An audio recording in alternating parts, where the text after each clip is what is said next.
सोडून तुलाज मातीला तू जाग उधाणू दे आज उरी.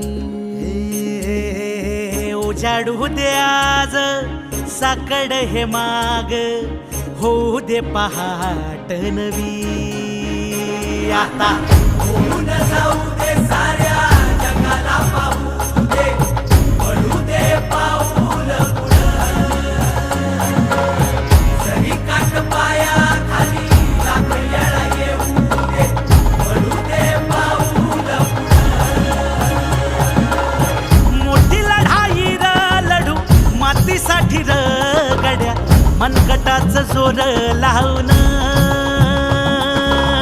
दाटला जरी अंधार एकजूट होऊ आज दिवा देऊ तेज दावर. तू आभाळ